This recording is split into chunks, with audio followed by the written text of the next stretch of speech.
أما بعد فأعوذ بالله من الشيطان الرجيم بسم الله الرحمن الرحيم قل عسى أن يكون قريبا سبحان ربك رب العزة عما يصفون وسلام على المرسلين والحمد لله رب العالمين اللهم صل على سيدنا ومولانا محمد وعلى آل سيدنا ومولانا محمد وبارك وسلم اللهم صل على سيدنا ومولانا محمد وعلى آل سيدنا ومولانا محمد وبارك وسلم اللهم صل على سيدنا ومولانا محمد وعلى آل سيدنا ومولانا محمد وبارك وسلم. علامات قیامت رسول اللہ صلی اللہ علیہ وآلہ وسلم نے بہت تفصیل سے بیان فرمائی ہیں. آج ہم ان سے واقف نہیں ہیں، جبکہ اس دور سے گزر رہے ہیں کہ جب کثرت سے علامات قیامت کا ظہور ہو چکا ہے. بہت بڑی تعداد میں علامات قیامت ہماری زندگیوں میں سامنے آ چکی ہیں، ہماری نظروں سے اوجھل ہیں یا ہم غافل ہیں. آج انشاءاللہ تعالیٰ دجال کے حوالے سے ذکر ہوگا. پورا بیان دجال ہی کے حوالے سے ہے.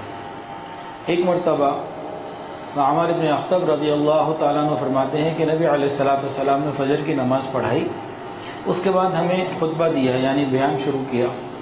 ظہر کا وقت ہو گیا، ظہر کی نماز پڑھائی، اس کے بعد سلسلہ جاری رکھا. پھر عصر کا وقت ہو گیا، عصر کی نماز پڑھائی، اس کے بعد سلسلہ کلام جاری رہا، اور اس کے بعد سورج غروب ہو گیا. یعنی فجر کے بعد طلوع سے پہلے جو بیان شروع ہوا وہ غروب پہ مکمل ہوا. اور فرماتے ہیں کہ وہ سارے کا سارا علامات قیامت کے اوپر تھا. قیامت تک کے آنے والے فتنے اور حالات سے نبی علیہ السلام نے اپنی امت کو باخبر کیا. فرمایا کہ ہم لوگ وہاں موجود تھے اور ہم صحابہ کرام میں وہ عالم بڑا گنا جاتا ہے جس کو وہ معاملات آنے والے یاد ہیں. تو مستقبل کے علوم کو جس طرح رسول اللہ صلی اللہ علیہ وآلہ وسلم نے بیان کیا، کسی نبی نے بیان نہیں کیا. دجال کانا ہے، یہ ہم سب جانتے ہوں گے. دجال کانا ہے.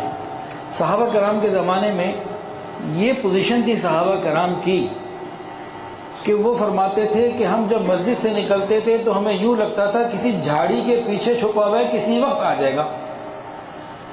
کیا فرماتے؟ کہ دجال کسی جھاڑی کے پیچھے چھپا ہوگا اور اچانک سامنے آ جائے گا. یعنی کتنا ان کے ہاں ذکر ہوتا ہوگا،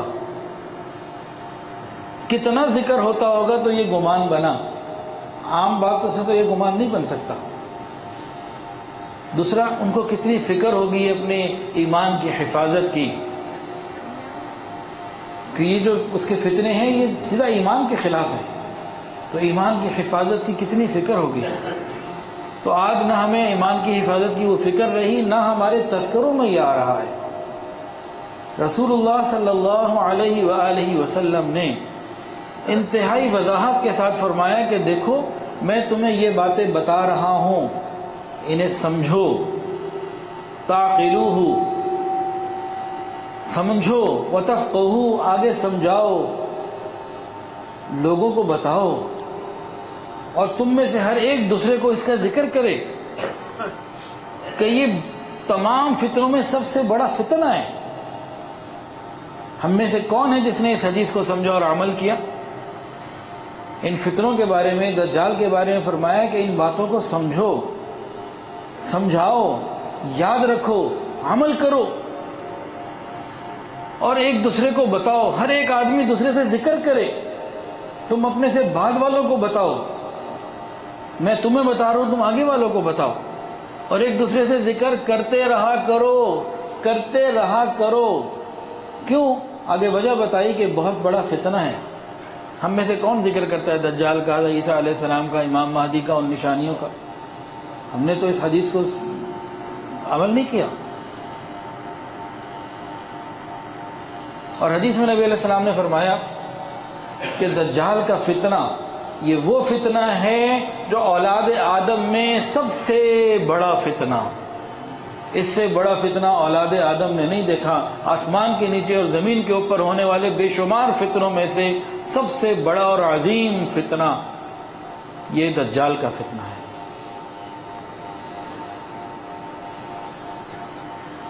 اور نبی علیہ السلام نے فرمایا کہ ہر نبی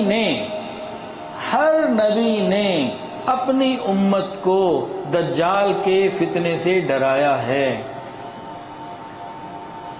اب دیکھیں گھر کے اندر عورتیں ہوتی ہیں تو گھر میں عورتیں تھیں، ہماری مائیں دو نبی علیہ السلام کی بیویاں آپس میں انہوں نے طے کیا، اور ایک ہماری والدہ سودا تھی غالباً جو سادہ مزاج کی تھی، ان کو کہا آور آ گیا. آور کا مطلب کانا آ گیا. دیکھیں اب میں آپ کو کہوں کانا آ گیا تو آپ کیا سمجھیں گے؟ یار کوئی بندہ آیا ہوگا مسجد میں، وہ کانا ہوگا، یہی سمجھیں گے نا. تو گھر میں عورتیں بیٹھی ہوئی ہیں تو دو عورتوں نے آپس میں مل کے ایک تیسری کو کہا کانا آ گیا. فوراً ان کا دماغ گیا اچھا دجال آ گیا، کیونکہ کانا تو دجال ان کے ذہن میں تھا. کتنا فرق ہے. میں بھی کہوں کانا آ گیا تو کسی کا دماغ دجال میں شاید نہ جائے.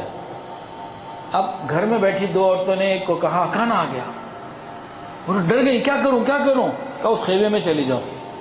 ایک خیمہ تھا، اس میں نا کچھ جالے والے تھے اور اس طرح سے پرانا غیر آباد قسم، اس میں چلی جاؤ. وہ سادگی سے اس میں چلی گئی کہ چلو میں دجال سے بچ جاؤں گی. اندر گئی تو وہ چہرے کے اوپر جو ہے نا وہ لگ گیا جالے وغیرہ جو تھے. اب یہ دونوں ہنس رہی ہیں، خوشی انجوائے کر رہی ہیں ساری سچویشن کو. نبی علیہ السلام تشریف لاتے ہیں، پوچھا کیا ہوا؟ کہا یہ معاملہ ہوا. نبی علیہ السلام نے بھی اس کو پھر انجوائے کیا. آپ نے اس کو ایشو نہیں بنایا. باتیں ہوتی ہیں، مذاق بھی ہوتے ہیں، محبتیں بھی ہوتی ہیں، آپ نے اس کو سنجیدہ نہیں لیا، آپ نے اس کو اسی درجے میں لیا جس درجے کی وہ چیز تھی. لیکن عام گھر بیٹھی عورت کو یوں کہا کہ کانا آ گیا تو دماغ سیدھا دجال پہ گیا. یعنی اس معاشرے میں ذکر تھا اور ہمارے معاشرے میں دجال کا ذکر نہیں. جبکہ اب تو وہ بہت ساری علامات ظاہر ہو چکی ہیں جو خروج دجال کے بالکل قریب کی ہیں، اور اس وقت وہ ظاہر بھی نہیں ہوئی تھی. گویا کہ ہمیں تو ان سے زیادہ فکر مند ہونا چاہیے. غلط تو نہیں کہہ رہا جی؟ اب ہم دجال کے حوالے سے مزید باتوں کو سمجھیں. پہلے تو اس کی اہمیت کو سمجھنا. کیا فرمایا؟ سمجھو، سمجھاؤ، آگے بتاؤ، ذکر کرتے رہو، ہر ایک دوسرے سے اس کا ذکر کرتا رہے. فَلْيُحَدِّثُ الْآخَرَ الْآخَرَ، ہر ایک دوسرے سے ذکر کرتا رہے کہ ایک بہت بڑا فتنہ ہے، سب سے بڑا فتنہ، اشد الفتن. تو اب نبی علیہ السلام کی اس حدیث پر عمل کرتے ہوئے میں انشاءاللہ تعالیٰ آپ کو کچھ باتیں بتاؤں گا، آپ نے یاد رکھنی ہیں، اور اللہ کے نبی کا پیغام ہے، سمجھ کے آگے پہنچانی ہے. کریں گے جی عمل؟ اللہ اس پہ توفیق عطا فرمائے. میرے تو بے شمار جگہ یہی بیان چل رہے ہیں آج کل، علامات قیامتی کو لیا ہوا ہے. کراچی بھی گیا، وہاں بھی یہی بیان ہوا الحمدللہ. کشمیر کا آج میرا کشمیر کا سفر تھا، وہ میں نے اعلان بھی کیا تھا کشمیر جانا ہے. وہ قدرتاً وہاں کو بارشیں، پہلے برف باری ہوئی، وہ مؤخر ہو گیا. تو جب جانا ہوگا تو وہاں بھی یہی مستقل اسی ٹاپک کو لیا ہوا ہے. اچھا جی، دجال کے بارے میں جناب دجال پیدا ہو چکا ہے. بعض لوگ کہتے ہیں امریکہ دجال ہے. ٹھیک ہے وہ دجال ہے، لیکن جس دجال کا نبی علیہ السلام نے ذکر کیا وہ ایک شخص کا نام ہے، متعین شخص کا نام ہے، وہ کسی ملک یا کسی ادارے کا نام نہیں. امریکہ دجال ہے اس میں بھی کوئی شک نہیں، لیکن جس دجال جو دجال اکبر ہے تو وہ یہ والا ہے. اس کی پیدائش کب ہوئی؟ دجال کی پیدائش کب ہوئی؟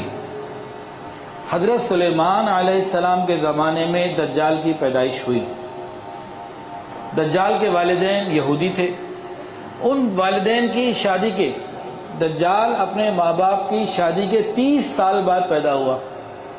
دجال کب پیدا ہوا؟ والدین کی شادی کے 30 سال کے بعد پیدا ہوا، اور حضرت سلیمان علیہ السلام کے زمانے میں پیدا ہوا.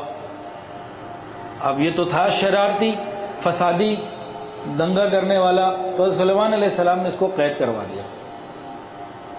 تو اس وقت سے لے کے ابھی تک یہ قید ہے. اچھا یہ کانا ہوگا، آنکھیں اس کی دونوں ہیں، ایک سے نظر نہیں آتا ہوگا، ایک آنکھیں دونوں ہوں گی، ایک آنکھ جو ہوگی وہ انگور کی طرح باہر نکلی ہوئی ہوگی اور ایک جو ہے وہ بند سی ہوگی، مطلب دونوں ہی آنکھیں اس کی عیب دار ہیں، لیکن نظر ایک سے آتا ہوگا، کانا ہوگا، اور اس کے ماتھے پہ کفر لکھا ہوگا، کافارا، کفر۔ یہ کون پڑھ سکے گا؟ نبی علیہ السلام نے اس کو بتایا ہے۔ اب اس حدیث کو میں بتا رہا ہوں، توجہ سے سنیں، اور پوری جاگ کو سو تو نہیں رہا نا، پوری اہمیت کے ساتھ۔ رسول اللہ صلی اللہ علیہ وآلہ وسلم نے ارشاد فرمایا کہ سب سے بڑا فتنہ دجال کا ہے، پچھلی امتوں میں نہیں آیا، گویا اب اسی میں آئے گا۔ اگلی بات فرمائی، اگر وہ میرے سامنے آ گیا تو میں کافی ہو جاؤں گا، پھر میں جانوں وہ جانے، تم ٹینشن نہ لینا، میں دیکھ لوں گا۔ رحمت للعالمین تھے نا، اور میں دیکھوں گا۔ فرمایا اگر وہ میری زندگی میں نہ آیا، یہاں سے کیا ظاہر ہو رہا ہے؟ رسول اللہ صلی اللہ علیہ وسلم عالم الغیب نہیں تھے، غیب کا علم صرف اللہ کے پاس، ورنہ بتا دیتے بھائی میری زندگی میں آئے گا، میں یہ کر لوں گا، یا نہیں آئے گا تمہارے میں آئے گا۔ علامات قیامت بتائیں، دجال کی علامات بتائیں، لیکن اپنے عالم الغیب ہونے کا اظہار نہیں کہیں ہو رہا کہ وہ اس میں ایک ساتھ ہے۔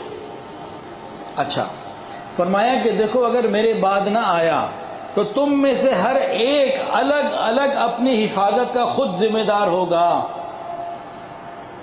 اپنی حفاظت کا ہر آدمی الگ الگ احساس کرے ذمہ داری کا، یعنی کوئی پیر، کوئی مرید، کوئی ادارہ، کوئی حکومت، کوئی جماعت، کوئی بچانے والا نہیں ہوگا، ہر مسلمان اپنے ایمان کی حفاظت کرے۔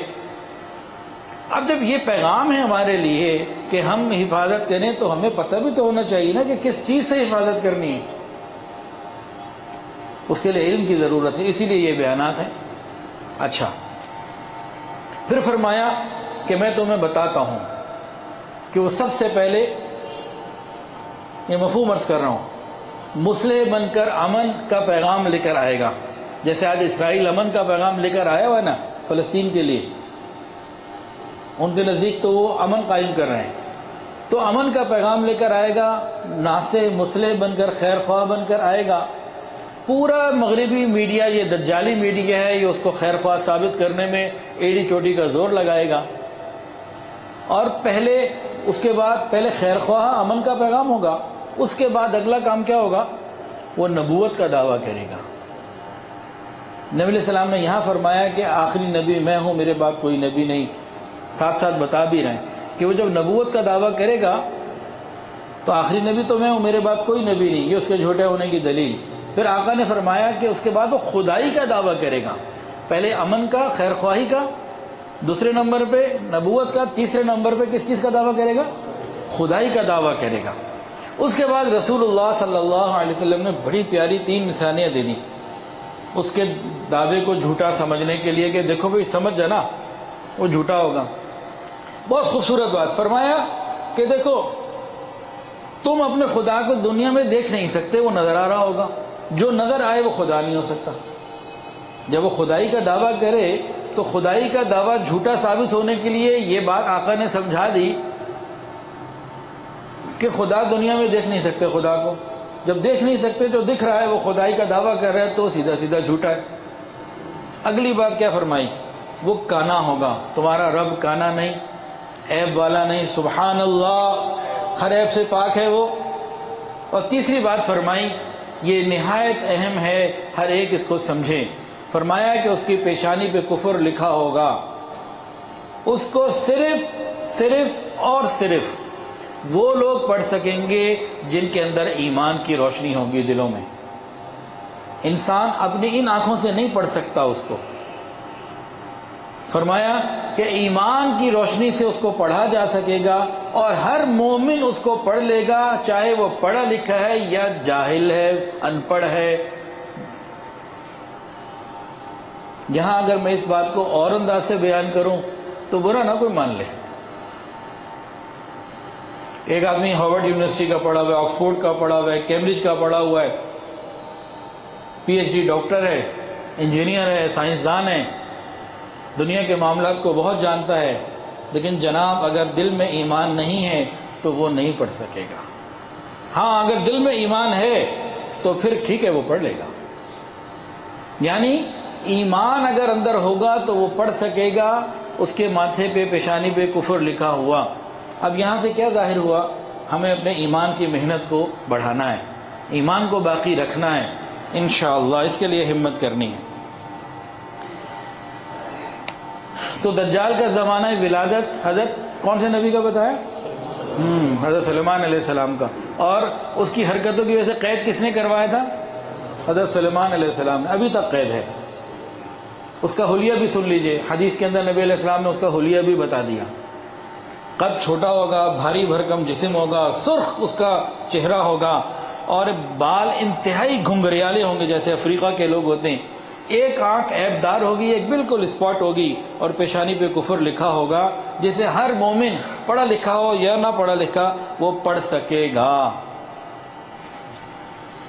اب دجال اس وقت کہاں پر ہے؟ زمین پہ موجود ہے، کہاں پر ہے یہ بتا دوں جی۔ نبی علیہ السلام مدینہ طیبہ میں موجود تھے، اور آپ نے مشرق کی طرف، مغرب یہ ہے اور وہی مشرق ہے، ٹھیک ہے، تو مدینہ طیبہ میں آپ بیٹھے ہوئے تھے، تو مدینہ طیبہ سے مشرق کی طرف آپ نے اشارہ کیا کہ مشرق کی طرف سمندروں میں کسی جزیرے میں موجود ہے۔ اب یہاں غور کریں، اس وقت سیٹلائٹ کے ذریعے اور اتنی جو ترقی ہو گئی ہے سائنسی، وہ کہتے ہیں کہ ہم زمین پہ چلنے والی چونٹی کو بھی دیکھ سکتے ہیں یا ہر فرد کو دیکھ سکتے ہیں، اور کائنات کا ذرہ ذرہ دیکھ رہے ہیں، چاند پہ جا رہے ہیں اور دنیا کو دیکھ رہے ہیں۔ جناب، اپنی تمام تر سائنسی ترقی کے باوجود زمین کے اوپر اس جزیرے کو وہ آج تک پوری کوشش کے باوجود نہیں دیکھ سکے ہیں جہاں دجال ہے۔ دجال کہاں ہے؟ انٹرنیٹ پہ بہت ساری باتیں ملیں گی، لیکن حقیقت کیا ہے کہ کوئی اس کو نہیں جانتا کہ وہ جزیرہ پوائنٹ گوگل لوکیشن کے ساتھ پتہ لگے کہ یہ پوائنٹ ہے جدہ یہاں موجود ہے، ایسا نہیں ہو سکتا، وہ اچانک ظاہر ہوگا۔ یعنی اللہ تعالیٰ قدرت والے ہیں، جس چیز کو جب اور جہاں جیسے چھپانا چاہیں چھپائیں گے۔ دنیا کے حالات جتنی ترقی ہو جائے یہ بہرحال قدرت کے نیچے رہتے ہیں۔ اچھا، تو دجال زمین پہ موجود ہے، اور ایک صحابی کی دجال سے ملاقات بھی ہوئی، بات چیت ہوئی، باقاعدہ ڈائلاگ ہوئے۔ وہ سنا دوں یا اس کو اسکپ کر دوں؟ پھر ڈر جائیں گے آپ لوگ، ڈرا دوں جی؟ ڈرنا چاہیے، نبی علیہ السلام نے ڈرایا۔ نبی علیہ السلام نے کیا فرمایا؟ ہر نبی نے اپنی امت کو ڈرایا ہے، یہ باتیں ڈرنے والی ہیں۔ اب سنیے، نبی کریم صلی اللہ علیہ وآلہ وسلم نے نماز پڑھائی، لوگوں کی طرف متوجہ ہوئے اور صحابہ کو فرمایا کہ دیکھو، میں تمہیں جو باتیں بتاتا نا دجال کی، تو آج یہ تمیم داری آئے ہیں اور انہوں نے مجھے وہ ساری چیزیں بتائیں جو میں تمہیں بتاتا تھا۔ اور نبی علیہ السلام بڑے خوش تھے اور کہا آج میں تمہیں وہ باتیں نئی بات نہیں بتا رہا ہوں، اس کی ملاقات کا حال بتا رہا ہوں کہ کیسے مل کر آیا ہے کسی کو۔ حضرت تمیم داری رضی اللہ تعالیٰ عنہ یمن کے تھے اور یہ عیسائی تھے۔ یہ اپنے 30 لوگوں کے ساتھ ایک بحری جہاز پہ روانہ ہوئے، کسی سفر پہ سمندری سفر میں۔ جہاز راستہ بھول گیا اور ہچکولے اور جناب پانی کی لہر ادھر لے جائے تو کوئی ادھر لے جائے، کوئی آگے لے جائے، کوئی پیچھے لے جائے، تو 1 مہینے تک پانی کی لہریں اس جہاز کو آگے پیچھے دھکیلتی رہی، ان کو کچھ نہیں پتا کہاں جانا ہے۔ یعنی دوبارہ اسی راستے سے کوئی پہنچے، اللہ نے چھپانا تھا نا کہ کون سا جزیرہ ہے، کون سا رخ ہے، تو 1 مہینہ ایسے گھومتے پھرتے رہے۔ 1 مہینے کے بعد پھر وہ ایک جزیرے پر اترے۔ اس جزیرے پہ جب اترے تو وہاں ان کو ایک ایسا جانور نظر آیا، ملا جس نے ان سے بات چیت بھی کی، اور اس کے جسم پہ بال اتنے زیادہ تھے یہ نہیں معلوم ہوتا تھا اس کا فرنٹ کون سا ہے، بیک کون سا ہے، اس کا منہ کون سا ہے، پشت کون سی ہے، پتہ ہی نہیں چلتا تھا، اتنے بال تھے۔ بڑے حیران ہوئے کون کی کیا چیز آ گئی۔ اس سے جب بات چیت ہوئی، اس نے کہا میں جساسہ ہوں، جاسوسی کرنے والی، میں جساسہ ہوں۔ اس کو پھر ہم آگے روایت پوری کر لیں، پھر یہ جساسہ پہ آئیں گے، نہیں تو اگلی دفعہ پہ آ جائیں گے انشاءاللہ اگلے جمعے کو۔ میں جساسہ ہوں، جاسوس ہوں۔ پھر اس نے کہا کہ خانقاہ میں اندر ایک شخص ہے، وہ تمہیں بلا رہا ہے، بڑے منتظر ہے وہ تمہارا، تم سے کچھ پوچھنا چاہتا ہے۔ کہتے ہیں ہم لوگ بڑا ڈرے کہ یار یہ کیا ہو گیا، یہ بھی عجیب و غریب، خانقاہ میں پتہ نہیں کیا کہ شیطانی نہ ہو کیا ہو ہمارے ساتھ۔ تو خیر کہتے ہیں کہ ہم پھر وہاں گئے تو وہاں ایک شخص کو دیکھا، دجال کو، ایک شخص کو دیکھا کہ جس کے دونوں ہاتھ اوپر کندھوں پہ بندھے ہوئے گردن کی طرف اور دونوں پاؤں میں یہ گھٹنوں تک بیڑیاں بندھی ہوئی ہیں اور بھاری بھرکم جسم ہے، گھنگریالے بال ہیں، وہی دجال کا نقشہ۔ پھر سوال جواب ہوئے، کہتے ہیں کہ ہم نے پوچھا تم کون ہو؟ اس نے کہا جلد پتہ چل جائے گا تمہیں، تسلی رکھو بھی پتہ لگ جاتا ہے۔ پھر بہت ساری بات چیت ہوئی تو دجال نے حضرت تمیم داری رضی اللہ تعالی عنہ سے 3 سوال کیے۔ پہلا سوال، بیسان کے نخلستان کا کیا حال ہے؟ کیا مطلب بھئی وہاں پھل ہیں کہ نہیں؟ بہت پھل ہیں، بڑا باغ، ہرا بھرا باغ ہے، ان قریب خشک ہو جائے گا، اور یہ خشک ہو چکا ہے۔ یہ فلسطین کا علاقہ تھا جو اسرائیل نے 1948 میں حملہ کر کے قبضہ کر لیا، اور یہ بیسان جو دجال نے پوچھا تھا آج اسرائیل میں ہے اور اجڑ چکا ہے وہ باغ۔ دوسرا اس کا سوال، بحر تبریہ کے کیا حال ہے؟ وہ کیا مطلب؟ کوئی پانی ہے اس میں؟ بہت پانی کا وقت آنے والا ہے، وہ پانی ختم ہو جائے گا، وہ سوکھ جائے گا۔ یہ بحر تبریہ بھی اسرائیل ہی کے اندر ہے اور سوکھ چکا ہے تقریباً۔ تیسرا سوال، زغر کے کنویں کا بتاؤ۔ دجال نے پوچھا زغر کے کنویں کا بتاؤ۔ زغر حضرت ایوب علیہ السلام کی بیٹی کا نام تھا۔ زغر کے کنویں کا نام کا، زغر کے کنویں کا بتاؤ۔ بھئی زغر کے کنویں سے کیا پوچھنا ہے کہ بھئی وہاں پانی ہے کہ نہیں، اور وہاں کے پانی سے کھیتوں کو سیراب کیا جاتا ہے کہ نہیں؟ وہاں بڑا پانی، اور اس کنویں اتنا پانی، لوگ اپنے کھیتوں کو سیراب اس سے کرتے ہیں۔ میں کہا وہ بھی سوکھ جائے گا، اور یہ بھی اسرائیل میں ہے، یہ بھی سوکھ چکا ہے تقریباً۔ تینوں جگہ، بیسان کا نخلستان، زغر کا کنواں، بحر تبریہ، یہ تینوں نشانیاں جو دجال نے بتائی تھیں سوکھ تباہ ہونے کی، خراب ہونے کی، تو وہ پوری ہو چکی ہیں، اور تینوں ہی اسرائیل کے اندر ہیں۔ اس کے بعد دجال نے اگلا سوال پوچھا، نبی الامیین کا کیا حال ہے؟ ظہور ہو چکا ہے، کیا پوزیشن ہے؟ نے کہا کہ ان کا ظہور ہو چکا، اب وہ مدینہ طیبہ ہجرت کر کے پہنچ چکے ہیں، مکہ سے مدینہ آ چکے ہیں۔ اب دجال کا اگلا سوال، اہل عرب نے ان کے بارے میں کیا کیا، ان سے کیسا معاملہ کیا؟ بس تمام عرب ان کی اطاعت کو قبول کر چکا ہے۔ اس وقت فتح مکہ ہو چکا تھا اور تمام عرب اطاعت قبول کر چکا ہے۔ تو دجال نے کہا ہاں، اہل عرب کو یہی کرنا چاہیے تھا، یہی ان کے لیے بہتر تھا۔ پھر اس نے اپنے بارے میں بتایا کہ میں دجال ہوں، اور ان قریب میرا ظہور ہوگا، میں یہاں سے نکلوں گا، مجھے خروج کا حکم ہوگا۔ تو دجال مدینہ طیبہ میں بیٹھ کے مشرق کی طرف جو سمندری علاقے ہیں وہاں کہیں ہے، اب وہ برموڈا ٹرائی اینگل ہے، کوئی اور ہے، جو بھی ہے اللہ جانے، اس بحث میں ہمیں نہیں پڑنا۔ ہمیں پتہ لگ بھی جائے تو اس سے ہمیں فائدہ کیا ہے؟ جی وہاں پر ہے، لیکن سمندروں میں موجود ہے، اور صحابہ نے اس سے ملاقات کی، اس کو دیکھ کر آئے، نبی علیہ السلام کو ذکر کیا، اور نبی علیہ السلام نے ہمیں بتایا ہے۔ اب اس کا خروج کب ہوگا؟ سوال، کہاں سے ہوگا ظہور، اور کیا معاملات ہوں گے، اور اس کے فتنے کیا کیا ہوں گے، کون کون سے ہوں گے؟ یہ بہت تفصیلی ٹاپک ہے، آج کے جمعے میں پورا احاطہ نہیں ہو سکے گا۔ کچھ باتیں آج ہو جائیں گی، کچھ انشاءاللہ زندگی رہی، اللہ کو منظور ہوا تو اگلے جمعے کو انشاءاللہ ہم کریں گے۔ اور یہ ریکارڈنگ ہو رہی ہے، یہ ٹیم بیٹھی ہوئی ہے ماشاءاللہ ساتھ، یہ رات کو شام تک اپلوڈ کر دیں گے۔ کسی کو لنک چاہیے ان سے نمبر لے لیں، اس کا لنک مل جائے گا۔ رمضان میں طاق راتوں میں بھی بیانات جو ہوئے، اس میں بھی حضرت عیسیٰ علیہ السلام، دجال، امام مہدی کے حوالے سے بہت تفصیلی بات چیت ہوئی، اور یہ میں اس کو دوبارہ بھی کروں گا، کیونکہ ایسا ٹاپک ہے، ایک دفعہ سن بھی لیا نا تو میں سمجھتا ہوں اسے کافی نہیں ہے، دوبارہ بھی کر لیں تو یاد دہانی ہو جائے گی۔ کیسے نبی علیہ السلام نے کیا فرمایا، جو میں نے آپ کو شروع میں حدیث سنائی تھی، سمجھو اور سمجھاؤ۔ اسی لیے میں اس بیان کو اگر آپ دیکھ رہے ہیں تو اپنے روٹین کے بیان سے ذرا بڑا دھیما آہستہ آہستہ چل رہا ہوں۔ اچھا، وہ پہلے والی سپیڈ ٹھیک تھی، یہ ٹھیک ہے؟ یہ ٹھیک ہے، اچھا چلیں یہ والی کر لیتے ہیں کہ اچھی طرح اتر جائے۔ مجھے ابو بھی کہہ رہے تھے کہ آپ جتنا بیان کرتے ہیں نا تو 15 منٹ میں، باقی علماء اتنا بیان آدھے گھنٹے میں کرتے ہیں، آپ کی سپیڈ بڑی زیادہ ہے، تو اس کو سپیڈ سلو کیا ہے۔ اچھا، فرمائے سمجھو اور سمجھاؤ، اور یاد کرو، اور ایک دوسرے سے ذکر کرو، تو اس پر ہمیں عمل کرنا ہے۔ اب جناب، دجال کا خروج کب ہوگا یہ اللہ جانتا ہے، لیکن کچھ نشانیاں ہیں وہ میں اب عرض کرتا ہوں۔ کہاں سے ہوگا؟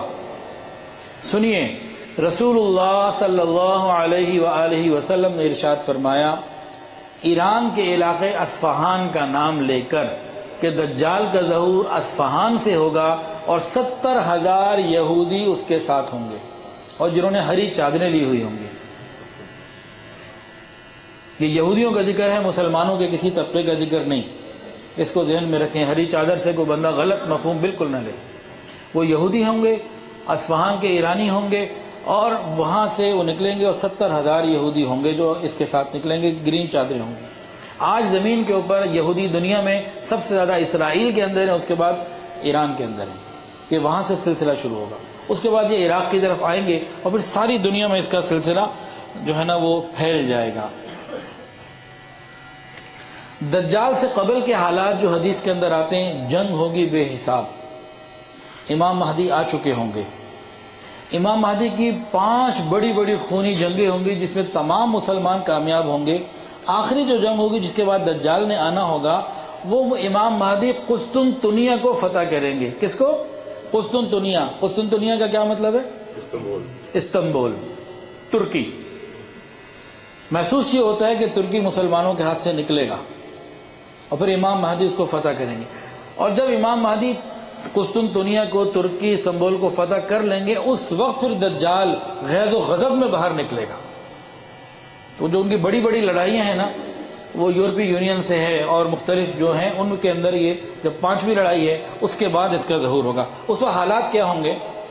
مہنگائی اپنے عروج پر، بے روزگاری اپنے انتہائی عروج پر، جنگ انتہائی عروج پر، مسلمانوں میں فقر اور فاقہ اور غربت بے حد اور بے انتہا ہوگی، اور ایک طرف مسلمان فقر و فاقہ سے پریشان ہوں گے، دوسری طرف جنگیں ہوں گی۔ اس طرح کے حالات ہوں گے جب یہ دجال باہر آئے گا۔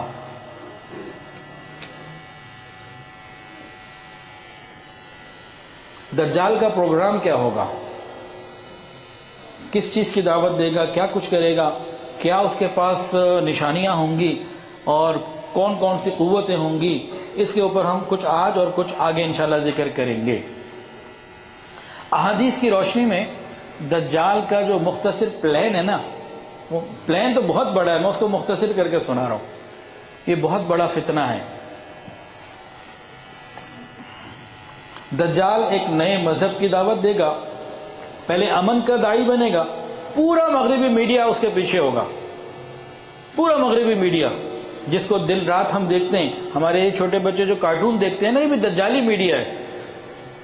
اگر یہاں رک کے میں ایک بات کروں، اس وقت 2 نظام ہیں تعلیمی، ایک دینی تعلیمی نظام اور ایک یہ دنیاوی تعلیمی نظام۔ یہ دنیاوی تعلیمی نظام کیا پروڈکٹ مارکیٹ میں دے رہا ہے، وہ سب دجالی فتنے میں مبتلا ہونے کے چانسز ہیں اگر ان کے پاس ایمان والوں کی، علماء کی سرپرستی اور رہنمائی نہ ہوئی۔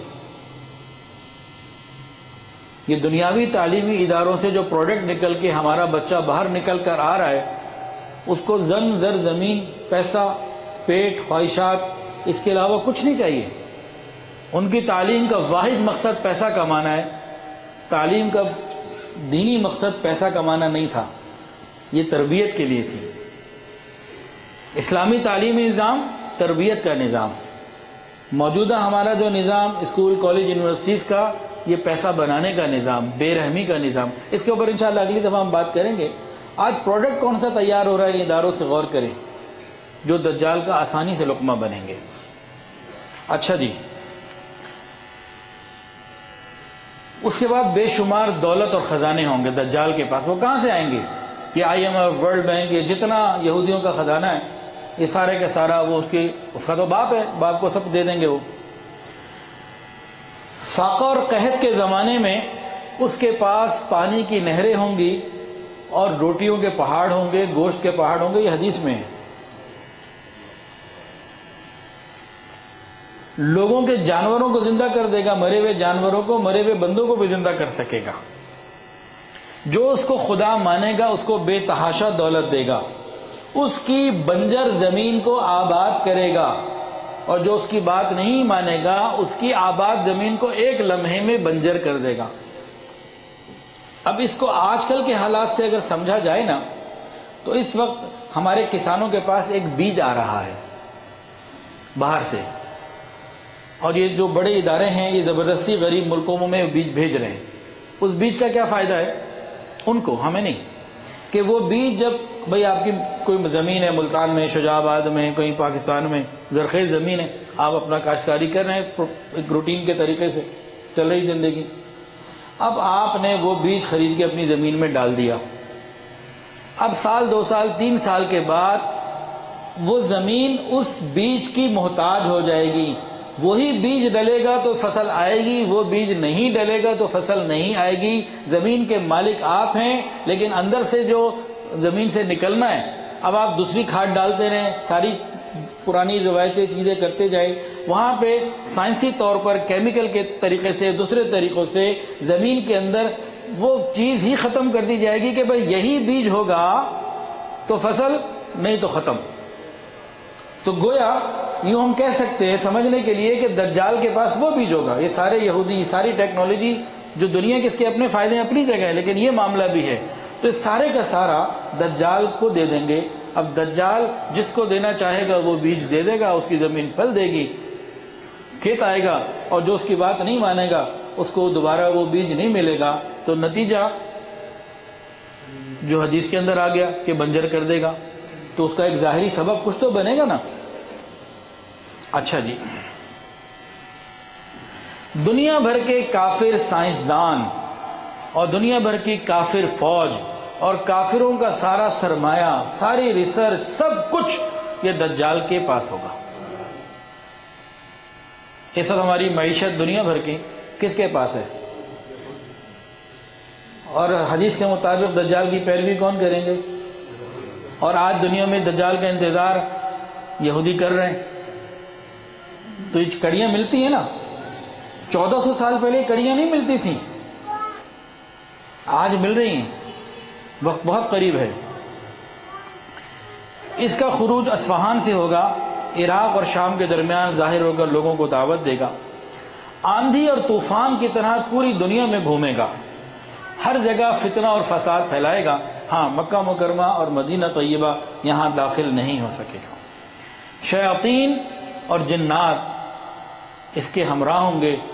شیطان کے ترکش کا سب سے زہریلا تیر دجال، شیطان کی شیطانیت کا سب سے بڑا علم بردار یہ دجال ہوگا. اور شیاطین پر بھرپور ان کے ساتھ ہوں گے. وہ کیسے ہوں گے؟ حدیث کے اندر آتا ہے، نبی علیہ السلام نے فرمایا کہ ایک شخص کو دجال دعوت دے گا کہ دیکھ اگر میں تیرے ماں باپ کو زندہ کر دوں، کہ دیکھو اگر میں تمہارے ماں باپ کو زندہ کر دوں تو مجھے مان لو گے؟ ہاں مان لوں گا. اب کیا کرے گا؟ شیاطین کو حکم دے گا، 2 شیطان آئیں گے، ایک اس کی ماں کے روپ میں، ایک اس کے باپ کے روپ میں. اور ماں کے انداز میں اور باپ کے انداز میں کو کہے کہ مان لو اس کو، یہی خدا ہے. تو شیاطین پوری مدد کریں گے. کیوں؟ بڑا خوبصورت پوائنٹ. کائنات میں سب سے زیادہ خیر رسول اللہ صلی اللہ علیہ وآلہ وسلم کے پاس ہی اور آپ کے ذریعے دنیا میں پھیلی. اور کائنات میں فرشتوں کی سب سے زیادہ مدد بدر میں، حنین میں، احد میں، مختلف مواقع پہ فرشتوں نے نبی علیہ السلام کی. تو نبی علیہ السلام کے ساتھ فرشتوں کی کامل مدد رہی، موقع بموقع ساری زندگی معاملہ رہا. تو شیطان کے بعد، شیطان تو شیطان ہے نا، شیطان کے بعد شیطانی نمائندوں میں دجال سب سے بڑا لیڈر ہوگا. تو اس کے پاس شیطان اور جنات، شیطان کی ساری قوتیں یہ دجال کی خدمت میں ہوں گی. تو اس کے بعد یہودیت کی قوت، اس کے پاس صہیونیوں کی قوت، وہ عیسائی اور وہ مشرکین، وہ ہندو جو یہودیت کی بات قبول کر چکے ہیں، صہیونی کہلاتے ہیں، وہ ساری قوتیں دجال کے پاس ہوں گی. مادیت کی انتہا ہوگی اور دوسری طرف ایمان کا معاملہ ہوگا. یہ ایمان اور مادیت کی جنگ ہے. ہم نے اپنی اولادوں کو اگر ایمان کی تعلیم نہ دی، صرف مادیت کی تعلیم دی، تو بھول جائیں کہ وہ دجال سے بچ جائیں گی. شیاطین اور جنات اس کے مددگار ہوں گے. نبی علیہ السلام نے فرمایا وہ اپنے ساتھ جنت اور جہنم ساتھ لے کے پھر رہا ہوگا. اس کے ساتھ جنت بھی ہوگی، جہنم بھی ہوگی، لیکن اس کی جنت اصل کے اندر وہ جہنم ہوگی اور اس کی جہنم اصل کے اندر وہ جنت ہوگی. یہ نبی علیہ السلام نے خود تفصیل بتائی ہے. اچھا جی، اب وقت پورا ہو گیا، اس سے آگے انشاءاللہ ہم اگلی جمعے کو چلیں گے. تو دجال کے فتنے سے نبی علیہ السلام ہر نماز کے بعد مانگتے تھے دعا اور ایک عمل. بس یہ 2 چیزیں بتا دیتا ہوں تو پھر آئندہ کرتے ہیں، تاکہ جو اتنی ہم نے پریشانی والی باتیں سنی ہیں تو راحت کا سامان بھی سن لیں. نبی علیہ السلام نے ارشاد فرمایا، جو شخص سورہ کہف کی پہلی 10 آیات پابندی سے پڑھتا رہے گا، اللہ تعالیٰ اسے دجال کے فتنے سے بچا لیں گے. اتنے بڑے فتنے، اتنی قوتوں کا وہ مالک اور اتنی فتنوں کے اندر وہ ہوگا. بچت کے لیے کتنا آسان طریقہ، صرف پورے 24 گھنٹے میں سے 1 منٹ روز دینا ہے. سورہ کہف کی پہلی 10 آیات پڑھنے میں 1 منٹ لگتا ہے، اس سے بھی کم لگتا ہے، 30-40 سیکنڈ لگتے ہیں. تو اگر ہم 24 گھنٹے میں سے 1 منٹ بھی پہلی اس 10 آیات کو نہیں دے رہے، اس کا مطلب یہ ہے کہ ہم بچنا ہی نہیں چاہتے. اور کیا مطلب میں نکالوں؟ ہمیں دینا ہے. سورہ کہف کی شروع کی 10 آیات روزانہ پابندی سے پڑھیں. حضرت فرمایا 1 منٹ بھی نہیں لگتا. تو پڑھیں گے جی انشاءاللہ. وآخر دعوانا ان الحمدللہ رب العالمین.